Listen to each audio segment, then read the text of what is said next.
नमस्कार। प्रभु राम के व्यक्तित्व और जीवन को समझने के इस प्रयास में आपका स्वागत है। यह वार्तालाप श्रृंखला राम को जानने, समझने और मन में बसाने के लिए है। इसमें मैं योगिता पंत अपने मार्गदर्शक एवं गुरु अनिल चावला जी के सम्मुख को जिज्ञासाएं प्रकट करती हूँ और वे समाधान करते हैं। आइए इस वार्तालाप का आनंद लें। अनिल जी, बहुत बहुत स्वागत है आपका। नमस्कार। अनिल जी, पिछले प्रकरण में आपने बताया था कि राम, लक्ष्मण, सीता ने भयंकर वन में प्रवेश किया था। उसके पश्चात क्या हुआ? अब राम के जीवन का एक नया अध्याय शुरू हो रहा था। जी। रामायण का ये अरण्य कांड है। जी। लेकिन राम पहले समय था जब वो ऋषियों के संरक्षण में थे, बालकांड था। फिर उनको धर्मानुसार निर्णय लेने की उनकी परीक्षा हुई और अब वे वन में उन्होंने चलना शुरू किया। बहुत भयंकर वन, ये चित्रकूट जैसा सुंदर वन नहीं था, बहुत भयंकर था, बहुत खतरनाक था। लेकिन जगह जगह कुछ आश्रम थे ऋषियों के, मुनियों के, तो वो चलते जा रहे थे। उनको देख के एक स्थान पे ऋषि मुनियों ने उनको पहचाना, उनको बुलाया कि आइए आप हमारे यहाँ, हमारा आतिथ्य स्वीकार करके फिर बढ़िए। तो वहाँ बैठे रुके, सारे ऋषि मुनि एकत्र हो गए, उनको कुछ भोजन खाने की सामग्री अर्पित की और फिर ऋषि मुनियों ने उनसे कहा कि हम सब इस भयंकर वन में रहते हैं, हमारी जो भी स्थिति है, अब हम आपसे क्या कहें, लेकिन एक बात हम आपसे कहना चाहते हैं कि आप राजा हो। राजा चाहे नगर में रहे चाहे वन में रहे, राजा राजा ही होता है।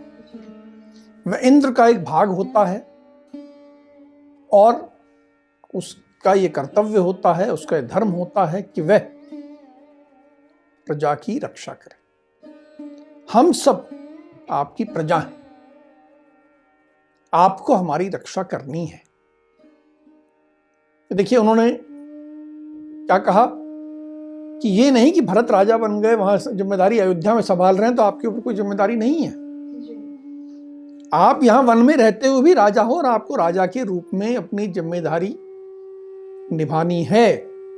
और राजा का कर्तव्य क्या है कि धर्म की स्थापना हो, कि दुष्टों का नाश हो, जो सत्पुरुष हैं, जो अच्छे लोग हैं, जो धर्म का पालन करते हैं, उनकी रक्षा की जाए। तो ये सब कर्तव्य बोध उन्होंने कराया। राम, लक्ष्मण, सीता सबने आतिथ्य स्वीकार किया, बहुत प्रसन्न हुए और आगे बढ़े। तो अभी आश्रम से आगे बढ़ने के बाद फिर क्या हुआ? बहुत भयंकर वन था। एक जगह पहुंचे तो उन्हें सब कुछ लगा ये बड़ा विचित्र स्थल है। ऐसा लगता है जैसे सब झाड़ियां कुचली गई हैं, अभी कुछ गंध भी अजीब आ रही है। तो इससे पहले कि वो संभल पाते, उन्होंने देखा एक बहुत विशाल राक्षस जो दिखने में बहुत बदसूरत था, विभत्स था, जो कि बेडोल सा भी लगता था, लेकिन इतना विशाल था कि ऊपर देखने के लिए गर्दन ऐसी करनी पड़े। वो अपने एक हाथ में एक बड़ा सा भाला लिए हुए था और आप उसकी विशालता का अनुमान लगाइए कि उसे एक भाले में उसने 3 सिंह के सिर लगा रखे थे, 4 बाघों के सिर थे उसमें एक भेड़िए का, 2 भेड़ियों के सिर थे, 10 हिरणों के सिर थे और एक हाथी का सिर था। तो कितना बड़ा भाला होगा आप सोच सकते हैं। और वो विशाल ये लेके खड़ा था। उसने बाघ के चमड़ा पहन रखा था और उसके पूरे शरीर से, इतना शिकार करने के बाद कहीं से रक्त टपक रहा था, किसी जानवर का रक्त टपक रहा था, कहीं से चर्बी टपक रही थी। रक्त चर्बी से लिप्त, हाथ में ऐसे जानवरों के सिर लिए हुए ऐसा विशाल भयंकर विभत्स दृश्य अचानक उनके सामने प्रस्तुत हो गया। और इससे पहले कि वो कुछ समझ पाते कि क्या करें, उस राक्षस ने इन्हें देख लिया और देखने के बाद उसकी सबसे पहली नजर गई कि स्त्री बड़ी सुंदर है, सीता की सुंदरता पे वो मोहित हो गया और उस विशाल ने तुरंत सीता को उठा लिया, उठा के अपनी गोद में ले लिया जैसे किसी बच्ची को लिया जाता, और कहा इनसे, तो सुनो, तुम लोगों की हिम्मत कैसे हुई इस वन में ये धनुष बाण और तलवार लेके आने की?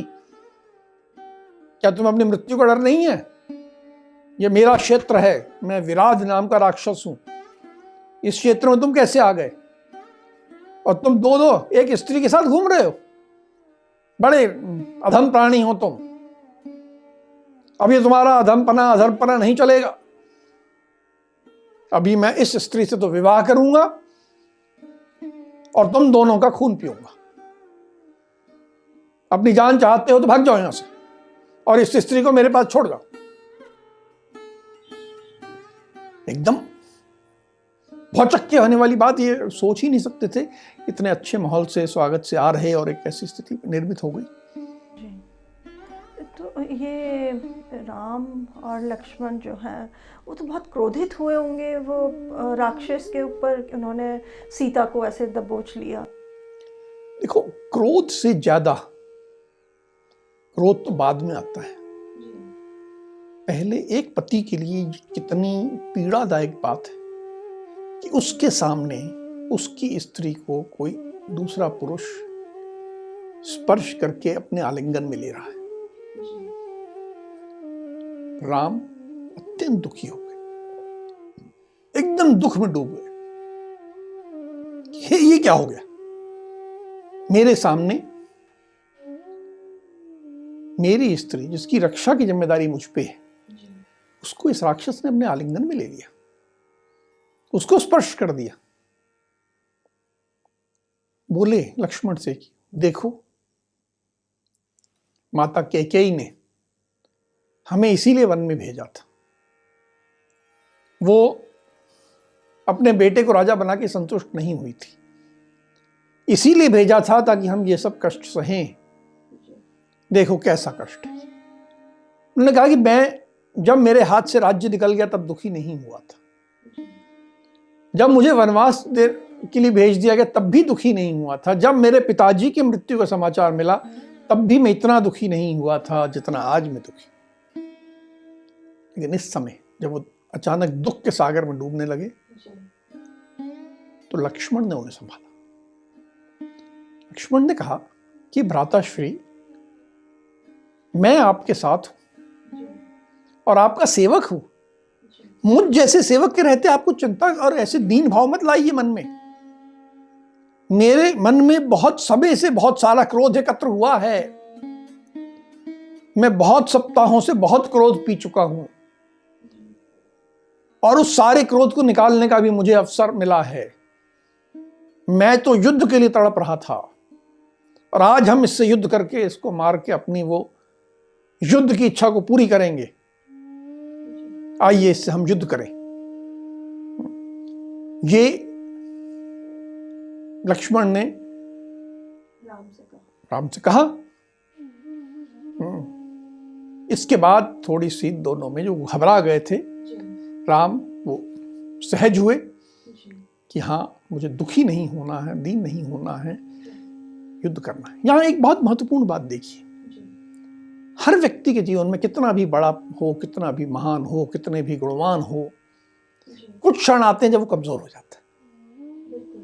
बड़े बड़े नेताओं को मैंने देखा है, सबके साथ होता है। उस समय उनके साथ वाला व्यक्ति यदि मजबूत है तो वो व्यक्ति जो कमजोर हुआ है वो पुनः खड़ा हो जाता है, मजबूत हो जाता है। यहां पर जो लक्ष्मण की भूमिका दिखाई देती है वो ये रेखांकित करती है कि अपने साथ ऐसे लोग रखो जो जब आप कमजोर हो तो आपको ताकत दे सके। और इस समय लक्ष्मण ने वो ताकत दी और इससे ये दोनों एकदम मजबूत होकर खड़े हो गए। जी, अब जब ये संभले राम जी थोड़ा सा, तो राम जी ने फिर वो राक्षस जो विराट है उससे कुछ कहा, कुछ बातचीत करी। बातचीत की बात ऐसे है कि उस विराट ने ही कहा, तुम कौन हो अपना परिचय दो। तो राम अब तक संभल चुके थे। राम ने कहा कि मैं इक्ष्वाकु कुल का राजकुमार हूं, मेरा नाम राम है, ये मेरा भाई लक्ष्मण है, और तुमने जिसे उठा रखा है वह मेरी पत्नी है, और हम धर्म के पालन के निमित्त ही वन में आए हैं, और हम यहां वन में घूमते हुए भी धर्म की रक्षा करेंगे। कोई हम अधर्म कार्य से नहीं आए हैं, हमारे कोई इरादे गलत नहीं है, हम धर्मानुकूल यहां आए हैं। तुम अपना बताओ, तुम कौन हो? राम ने उससे पूछा, तो उसने कहा मैं भी बताता हूं, मैं राक्षस कुल में उत्पन्न हुआ हूं, मेरे पिता का नाम जव और मेरी माता का नाम शतहृदा। मैं इस पूरे क्षेत्र में मेरा दबदबा है, और तुमने जो अपना परिचय दिया, तुम राजकुमार हो, इसलिए मैं तुम्हें नहीं मारूंगा। चलो, केवल अपनी पत्नी को यहां छोड़ जाओ, मैं उससे विवाह करके उसको अपनी पत्नी बना लूंगा, और तुम दोनों को मैं जीवन दान देता हूं। जी। फिर राम जी ने क्या कहा? अब राम पहले दीन भाव था, अब क्रोध आया। अब इसके बाद युद्ध था। राम ने विराट से कहा कि तू जो कह रहा है ये बहुत नीच बात है, किसी दूसरे की पत्नी को इस प्रकार बिना उसकी सहमति के अपनी पत्नी बनाने का विचार करना ये गलत है, और इसके लिए अब तुझे हमसे युद्ध करना होगा। विराट हंसने लगा। विराट ने कहा कि मैं तुम्हें एक और बात बता दूं, तुम युद्ध करने की सोच रहे हो तो, कि मैंने ब्रह्मा जी से तपस्या करके एक वरदान प्राप्त किया है कि मैं किसी शस्त्र से मारा नहीं जा सकता, मेरी मृत्यु किसी शस्त्र से नहीं होगी। तो अपने मन में युद्ध का विचार मत लाओ। मैं तो ब्रह्मा जी से ऐसा वरदान लेके आया हूं जिससे मैं लगभग अमर हो गया हूं। देखिए राम के सम्मुख कैसी चुनौती आ गई। एक विशाल राक्षस, ये छोटे छोटे, और वो कह रहा ब्रह्मा जी का वरदान भी प्राप्त है जो किसी शस्त्र से मर भी नहीं सकता। फिर भी राम लक्ष्मण ने हिम्मत नहीं हारी, उन्होंने युद्ध प्रारंभ किया। उन्होंने तीर निकाले और उस पर तीर छोड़ना प्रारंभ किया। जब उसके तीर उसे लगे, वो घायल तो हुआ, खून बहने लगा, तो उसने सीता को एक तरफ रख दिया और युद्ध के लिए तैयार हो गया, युद्ध करने लगा। उसने अब एक भयंकर शूल लिया, भाला लिया और फेंका, लेकिन राम तैयार थे। उन्होंने अपने तीरों से भाले को दूर हटा दिया, फिर अपने तीरों से उसे और आहत किया। अब वो बढ़ा और उसने इन दोनों भाइयों को उठा लिया, अपने कंधे पे लिया और जाने लगा कि मैं इनको ले जाता हूं। छोटे छोटे लग रहे थे, उसको तो बहुत विशाल था। अपने कंधे बिठा के जाने लगे। ये दोनों भी युद्ध की इस शैली से भौचक हो गई। ये क्या शैली है? ये तो राक्षस था, वो तो कोई नियम नहीं मानता था युद्ध का, कि आमने सामने का युद्ध करने का नियम नहीं मानता था। उसको तो जो ठीक लगे वो सब ठीक है उसके लिए। तो उसने दोनों भाइयों को अपने विशाल हाथों से उठाया, अपने कंधे बिठाया और लगा दौड़ने। तो जब दोनों को कंधे में बिठा लिया और जाने लगा, तो राम लक्ष्मण ने कुछ नहीं किया? राम लक्ष्मण पहले तो भौचक थे, पर उसी समय एक और बात हुई। सीता जो चुपचाप अभी तक खड़ी, सारा भौचक देख रही थी, डरी हुई, सहमी हुई, घबराई हुई, बहुत डरी हुई थी, सहमी हुई थी। उसके साथ अचानक ये सब हो गया था, कांप रही थी। लेकिन उसने देखा ये क्या हो रहा है, मेरे पति और देवर को उठा के ले जा रहा है। तो अब वो पहली बार वो विराट की तरफ मुड़ करके बोली, चिल्लाई, बोले, हे राक्षस राज, तुझे नमस्कार मेरा। ऐसी स्थिति में भी उसने उसको कहा, मैं तुम्हें नमस्कार करती हूं, मेरी तेरे से एक विनती है, उस विनती को सुन लो। वो विनती ये है कि इन दोनों को छोड़ दो और मुझे मार दो। मुझे यहां क्यों छोड़ के जा रहे हो? मुझे तो यहां वैसे ही शेर चीते सब खा जाएंगे। देखो, उस काल में भी सीता के मन में पत्नी का भाव था कि वह अपने पति को बचाने के लिए अपना बलिदान देने को तैयार थी, कि मेरे पति को छोड़ दो, मेरे देवर को छोड़ दो और मुझे तुम यहीं मार दो, तेरी रक्त पिपासा मुझसे शांत कर ले। अब जब सीता की ये बात सुनी तो इन दोनों के मन में जो अभी तक क्रोध था वो और उबला। उनको लगा कि ये अब इसको मारने का उद्योग जो है हमें जल्दी करना पड़ेगा, इसे जल्दी समाप्त करना पड़ेगा। तो उन्होंने कंधे पे बैठे हुए ही दोनों ने यत्न करके दोनों ने उस राक्षस की एक एक बाजू निकाली, उखाड़ी कंधे से और नीचे फेंक दी। कितना भयंकर कर कि राक्षस की एक एक बाजू निकाल के फेंक दी। राक्षस की बाजू निकलने के बाद जो खून बहने लगा तो राक्षस को पीड़ा हुई। वो अमर होने का उसके पास वरदान अवश्य था, लेकिन पीड़ा तो रहेगी ही ना रहेगी। खून मरेगा नहीं वो, लेकिन मरने की पहले की सारी स्थितियों से तो गुजरेगा, वो सारी पीड़ाओं से तो गुजरेगा, बेसुध भी होगा। तो इसके पीड़ा के कारण, बहते खून के कारण वो नीचे गिर गया।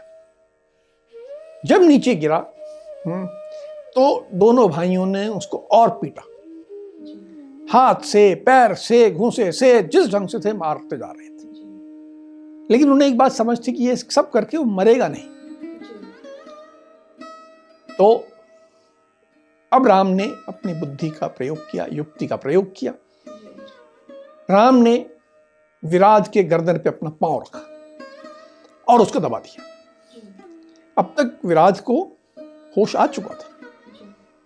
उसको पांव से उसकी गर्दन दबाई और लक्ष्मण को कहा कि देखो, ये शस्त्र से मरेगा नहीं, तुम ऐसा करो, यहां जल्दी से एक बहुत बड़ा गड्ढा खोदो, इतना बड़ा गड्ढा खोदो जिसमें एक हाथी समा जाए, हम इसे जिंदा ही गाड़ देंगे, इसके ऊपर मिट्टी डाल देंगे और इसकी मृत्यु जो है मिट्टी से हो सकती है, शस्त्र से नहीं होगी, लेकिन मिट्टी में गाड़ देने से तो मर ही जाएगा।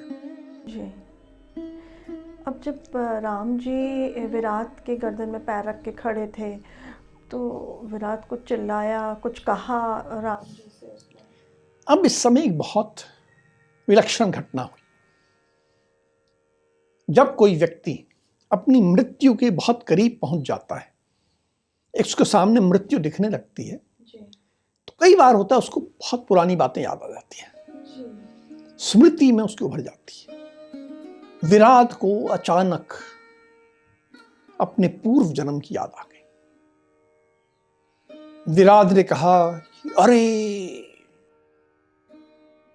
मुझसे बहुत बड़ी गलती हुई। नहीं, गलती तो नहीं हुई, पर जो हुआ, राम, मैंने आपको पहचानने में गलती की।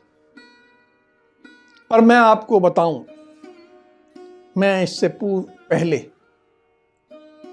स्वर्ग में गंधर्व था, मेरा नाम तुम्बुरु था, और गंधर्व के रूप में मैं कुबेर की सेवा में था। मैं एक अप्सरा जिसका नाम था रंभा, उस पे आसक्त हो गया था और मेरा सारा समय रंभा के साथ गुजरने लगा था। तो एक बार मुझे जो कुबेर की सेवा में उपस्थित होना था तो मैं समय से नहीं पहुंचा, देर कर दी मैंने। कुबेर मुझसे कुपित हो गए। तब मुझे उन्होंने श्राप दिया कि जाओ, तुम्हारा जन्म राक्षस योनि में होगा, और इसी कारण मैं इस राक्षस योनि में आया हूं। उसी समय जब उन्होंने मुझे श्राप दिया, मैंने उनसे बहुत अनुनय किया, विनय किया, उनकी सेवा की कि आप मुझ पे, आपने जो श्राप दिया है उसको समाप्त कर दें। तो उन्होंने मुझे कहा कि मैं श्राप समाप्त तो नहीं कर सकता, पर हाँ उसकी अवधि सीमित कर सकता हूँ। और उन्होंने तब कहा था कि तू दशरथ पुत्र राम के हाथों मारा जाएगा और तभी तेरा ये श्राप समाप्त होगा। और मृत्यु के सामने जाके उसकी बातें याद आई, पहले नहीं आई थी। बिल्कुल मृत्यु सामने है तो उसको ध्यान आया। उसने कहा नहीं, आप जो कर रहे हैं करिए, ये मेरी मृत्यु का मार्ग है, मेरी मुक्ति का मार्ग है। और जो आप मुझे जमीन में गाड़ रहे हैं, राक्षसों का अंतिम संस्कार ऐसे ही होता है, जमीन में गाड़ के होता है। दैविक संस्कृति के लोग जो हैं वो जलाते हैं और राक्षस को गाड़ देना ही उपयुक्त है। तो आप जो कर रहे हैं ठीक है, करिए। तो फिर राम और लक्ष्मण ने वैसे ही किया, उनको गाड़ा दिया। हाँ, वो उन्होंने गाड़ने की तैयारी कर ही ली थी। तो उसको डालने का, अब वो पीड़ा से चिल्ला रहा था, चीख रहा था, फिर भी उसने अपने आप को संभाला और कहा कि राम, अब मैं आपको पहचान गया हूं, मैं फिर भी आपसे एक बात कहना चाहता हूं। आप वन में भटक रहे हो और मुझे यह भी समझ में आ गया है कि आप किस उद्देश्य से भटक रहे हो। तो मैं बस जाते जाते आपकी एक मदद भी करना चाहता हूं कि आप इस रास्ते चले जाओ, यहां से थोड़ी दूर पे एक महामुनि शरभंग का आश्रम है, वहां आप चले जाइए। वो आपके कल्याण की कुछ बात आपको बताना चाहते हैं और उसी रास्ते जाना आपके लिए उचित होगा। राम ने पूरी बात सुनी। उसके बाद वो चीख रहा था, पीड़ा में था, चीत्कार कर रहा था। उन्होंने कुछ नहीं सुना, उसको डाला, उसके ऊपर पूरी मिट्टी डाली और पत्थर डाले और उसका वध कर दिया। अनिल जी, आपने भी बताया कि विराट ने राम जी से कहा कि वो ऋषि शरभंग के आश्रम में जाएं। तो क्या राम जी वहाँ गए थे ऋषि शरभंग के आश्रम में? हाँ, देखिए ये बात एक समझने की बात है कि कभी हमें जो हमारा शत्रु है, शत्रु का वध करने में कोई दया नहीं दिखानी चाहिए। ये तो राम की बात सही है। लेकिन यदि कोई शत्रु ऐसी बात कहता है जो कि हमें प्रतीत होती है कि शायद हमारे हित की हो सकती है, तो उसे स्वीकार करने में मना नहीं है। तो राम ने कहा कि हम चलें। वे ऋषि शरभंग के आश्रम की ओर चले। वहां जाके राम ने एक बड़ा अभूतपूर्व दिव्य दृश्य देखा। एक रथ खड़ा था जो कि वास्तव में दिव्य रथ था और उसमें सारे देवी देवता थे और स्वयं इंद्र उपस्थित थे और ऐसा लगता था कि स्वयं इंद्र का रथ है, था ही इंद्र का रथ और स्वयं इंद्र आए थे और स्वयं इंद्र ऋषि शरभंग को लेने के लिए आए थे। ऋषि शरभंग ने इंद्र से कहा कि राम आ रहे हैं। इंद्र ने कहा हाँ, मैंने देख लिया है, पर मैं अभी राम से मिलना नहीं चाहता। मैं चाहता हूं कि राम को जो विशाल कार्य करना है वे कर लें, उसके बाद मैं उनसे मिलूं। ऋषि शरभंग ने कहा कि वो आप जो मुझे लेने आए हैं, मैं पहले राम से मिलना चाहता हूं, फिर आपके साथ चलूं। तो इंद्र ने कहा मैं प्रतीक्षा नहीं करता। उन्होंने कहा आप जाइए, मैं पीछे से आप स्वयं आ जाऊं। और उन्होंने, ऋषि शरभंग ने इंद्र और देवताओं को विदा किया और राम तब तक आ गए थे। तो राम के पास गए कि मैं आप ही का इंतजार कर रहा था, आइए। और बोले कि मुझे आपसे मिलने का बहुत मन था, मेरे जीवन की आज साधना सफल हुई, मैं आपसे मिलने के लिए ही रुका था और आप बताइए मैं आपकी क्या सेवा करूं। तो राम ने कहा सेवा की तो हमको आपकी करनी चाहिए, लेकिन अभी हमें आपसे एक मदद चाहिए कि हमें कुछ रुकने का स्थान बनाना है, तो इस भयंकर वन में हम कहाँ बनाएं स्थान, यह आप हमें बता दें। तो ऋषि शरभंग ने कहा कि यहाँ से इस दिशा में आप जाइए, वहाँ पर सुतीक्ष्ण नाम के ऋषि का आश्रम है, आप वहाँ चले जाएं, वो आपको सारी मदद करेंगे। और अब मेरा जीवन काल समाप्त हो गया है, तो मैं अभी आपके सम्मुख ही अगले लोक को प्रस्थान करूंगा और आप मुझे अगले लोक पर जाते हुए देखिए। उसके बाद उन्होंने यज्ञ कुंड में अग्नि प्रज्वलित की और स्वयं उसमें बैठ के उनकी पूरी शरीर, त्वचा, रोम, हड्डियां सब समाप्त हो गई और एक धुएं में आत्मा जो है वह अगले लोक को प्रस्थान कर। बहुत भयंकर बात है कि ऋषि ने ऐसे अरण्य कांड जो है, जो हम आज से प्रारंभ कर रहे हैं, ये एक बहुत, इसमें भयंकरता है, इसमें युद्ध है, इसमें खून है, और ये इन सब पीड़ाओं के बीच से अपना मार्ग बनाते रहने की संदेश। अनिल जी, कोई भी भयावह परिस्थिति आ जाए तो उसमें हमें विचलित नहीं होना चाहिए। ठीक बात है। जैसे अब मुझे ऐसा महसूस हो रहा है कि एक ये विराट वाला जो था, ये एक ट्रेलर मात्र था रावण के साथ युद्ध करने के लिए। बाद में जब रावण सीता का अपहरण हुआ, वो पूरी फिल्म थी और ये उसका ट्रेलर था जो बहुत जल्दी निपटा। पर इसमें राम को पहली बार अपनी पत्नी से अलग होने का दुख भोगना पड़ा। कुछ क्षण के लिए था, लेकिन वो भोगा। प्रकृति जो है, प्रभु जो है, या देव कहें, वो आपको बड़ी लड़ाई के लिए तैयार करना हो तो पहले छोटी छोटी लड़ाइयों से आपको मजबूत बनाते हैं, ताकि आप मजबूत बन सको और आगे बड़ी लड़ाई में प्रवेश कर सको। जी, बिल्कुल सही कहा आपने। अब हम आज की चर्चा को यहीं विराम देते हैं। अगली कड़ी में राम के जीवन से जुड़े कुछ अनछुए पहलुओं के साथ हम दोनों फिर उपस्थित होंगे। राम राम। राम राम।